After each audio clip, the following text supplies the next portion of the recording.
Have you ever had a moment where something felt slightly off, but you moved forward anyway? Not a loud warning, not a dramatic decision, just a quiet hesitation, a thought that lingered a little longer than it should have, a choice that didn't seem like a big deal at the time. Maybe you even told yourself, it's not that serious. It won't really change anything. It's probably fine. And then afterward, something felt different. Not just the situation. You. Genesis 3 is about that kind of moment.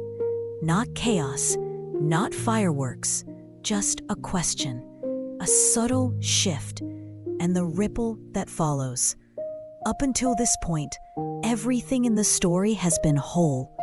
Light, land, life, rest, relationship. But now, something changes. Let's read a short portion together.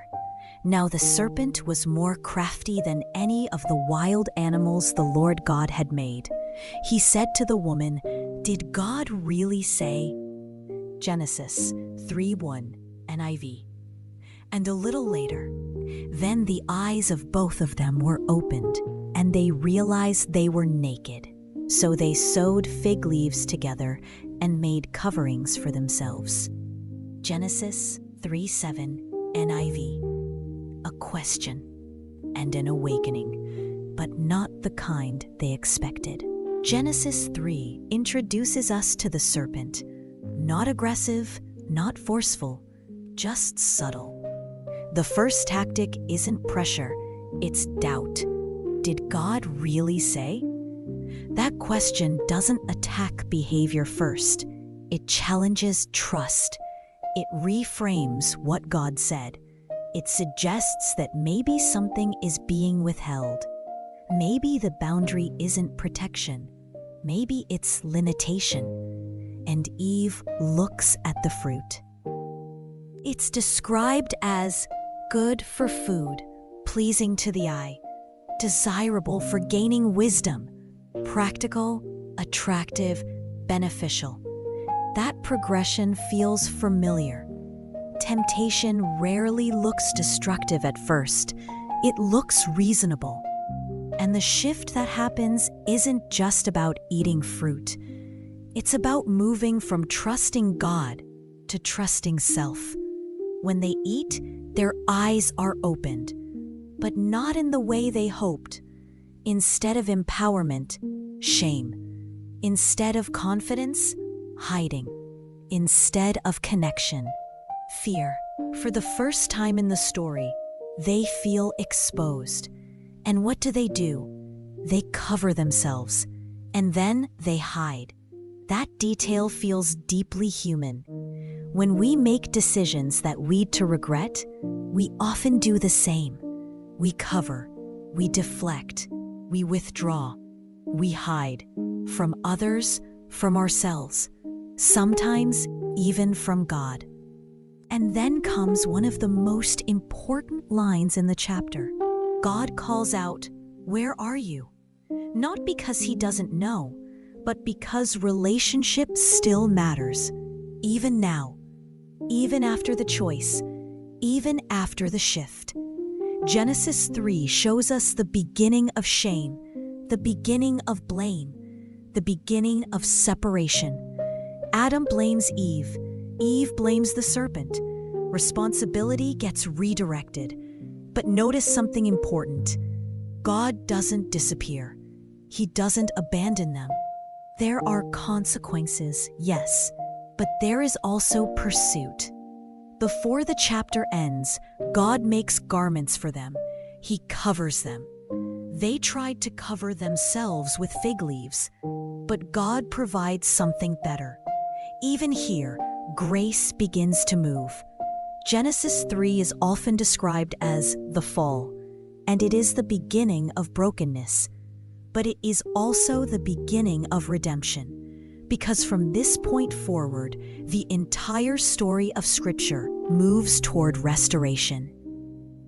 And that matters for us, Because Genesis 3 isn't just ancient history, it's a pattern we recognize. We all have moments of quiet doubt, moments where we question what we know to be true, moments where something looks good, reasonable, beneficial, moments where we convince ourselves it won't really change anything.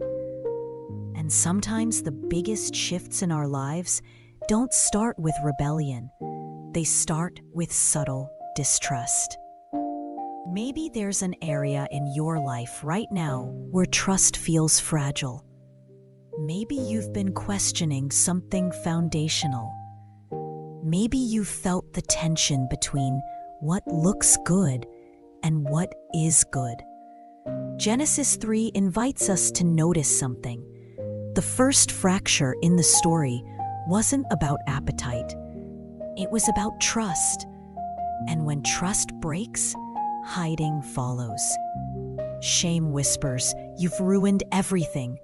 You should pull back. You should stay hidden."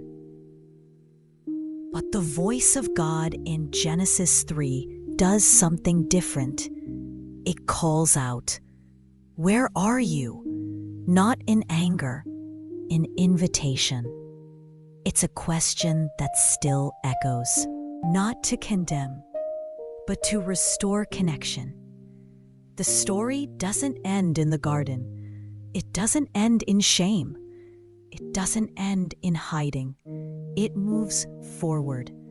That's important because many of us have chapters we wish we could erase, choices we would redo, moments we would handle differently. But Genesis 3 reminds us that even when everything shifts, God still moves toward us. Consequences are real. Brokenness spreads, but so does grace. Before we close today, I want to leave you with something to sit with this week.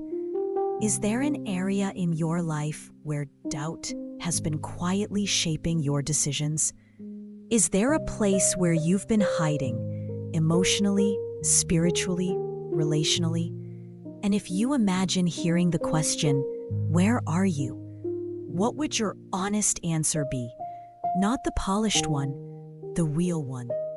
Genesis 1 showed us intention. Genesis 2 showed us intimacy.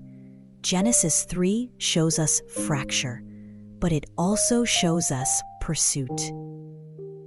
And maybe that's the part we need to remember most. Next week in Genesis 4, we'll see how brokenness moves outward, into jealousy, into anger, into violence. But even there, God is still speaking, still marking, still present. If this slower walk through Scripture is helping you reflect a little more honestly, a little more gently, I'd love for you to come back next week. We're walking through Genesis chapter by chapter, not rushing, not skimming, just paying attention. And if you'd like to keep walking with us, you can subscribe and stay connected for the next step. This is the beginning walk, and even when everything shifts, the story isn't over.